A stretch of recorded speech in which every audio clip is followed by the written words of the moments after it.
Desire isn't bad. It's your window to the future.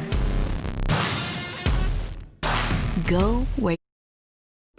Train creep. Train creep is a memetic hazard that appears when summoned. It isn't a living creature, but rather an unnatural phenomenon that takes place when a certain sequence of actions are performed. What is important is to stop the spread of information to prevent people from performing those actions. Luckily, leaks have been restricted so far to a few smaller subreddits.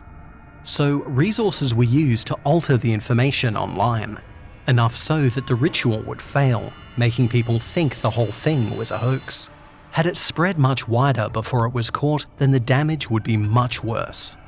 Similar to the stories of Bloody Mary or the Candyman, the train creep comes when summoned on the bus. Unlike Bloody Mary or the Candyman, it actually needs something else besides repeating its name to actually bring it forth. What was edited out is that the person needs to bite a coin in addition to calling the train creep's name 3 times. Each time the summoner calls for the entity, they should bite down on the coin, and after the 3rd time, place the coin against the window pane. Doing this will summon the train creep. When summoned, it will appear the next time the bus stops. A tall, hooded figure will get onto the bus, and if the seat is available, sit across from the person who summoned it. If the bus is full, then it'll stand right next to the person. No matter what, the train creep will stay in the eyesight of the person who evoked it, its summoner. And also, unlike the other 2 urban myths, the train creep doesn't actually kill anyone. Over the course of the bus ride, it'll stare at the person, and to everyone else, it'll look like just any other down-on-their-luck homeless person. To the person who summoned it, however, it'll look much different as the train creep brings down its hood. It doesn't look human, with a head shaped like an octopus. Numerous tentacles will emerge from its mouth and roam all over the bus, touching every person and every surface. Again, nobody other than the summoner will notice this. The train creep does appear on video. That's how we came to have so much data about it to begin with. While it can trick the human eye into seeing something else, it can't fool the camera. With every touch it places on the summoner, the train creep will take a memory. Its first touch will have a paralyzing effect, leaving them helpless to resist as slowly, over the course of the bus ride, it will take more memories. This continues until the stop immediately before the summoners, at which point the train creep will disembark. What it leaves behind is a person missing a year and a day worth of memories, gone forever, with no known method of recovery. As far as the summoner is concerned, one moment they blink and then they open their eyes a year later, with no clue how they got there. As a final act of cruelty, the train creep does leave one memory, the ritual of how to call it back. A final mockery before it steps off the bus and vanishes, waiting for the next person to make the mistake of summoning it.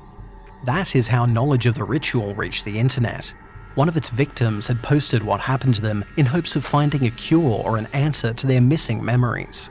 The wording of their post was immediately flagged by the agency's monitoring team. They were quick to hack the victim's account and edit the post to show only a modified, ineffective form of the ritual. At the same time, the victim received a knock on their door by 2 agents, who took them into custody. The reason it can't be called a creature is because it doesn't possess a physical body. Security footage shows that any attack will phase through it. Contact with its tentacles will only paralyze the summoner.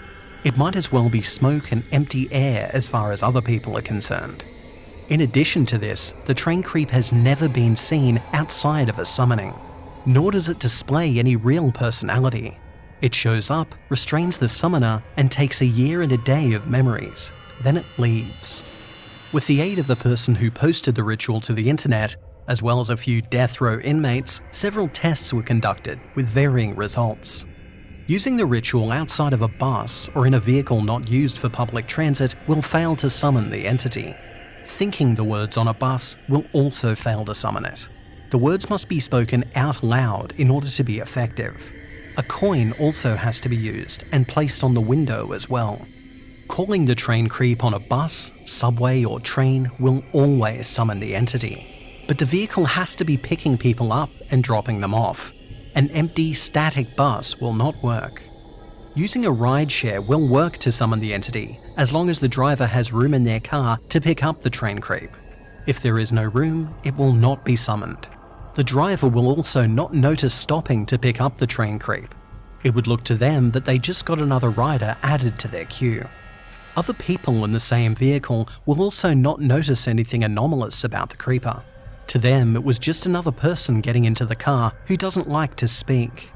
More importantly, the same person can invoke the ritual multiple times. With each successful summoning, the train creep doesn't just take the last year and a day of memories. If those memories are already missing, it'll go back further and further, taking more and more memories away, from 1, 2, 3 or more years of memories unable to recover. There doesn't seem to be a hard cap on how many times the train creep can be called by the same person. One thing that was interesting to note was when we had an amnesia sufferer attempt the ritual. Like the others who have called it in the past, the train creep appeared. All things looked like they were going to happen the same way until the creep made contact with the amnesiac. When the first tentacle touched the person, the train creep froze in place, as did every other tentacle, when before they were flowing and moving randomly all over the place. As one, they all converged onto the person at once. That is when things diverged even further. The train creep completely cocooned the person with every tentacle until not 1 inch of flesh could be seen. The person made an agonized sound after several moments. Then the train creep let go and got off the bus as usual. When the summoner was retrieved for examination, it was revealed that the train creep did take a year and a day of memories. But it was of that time that person got into the accident that originally took their memories. It rewound past that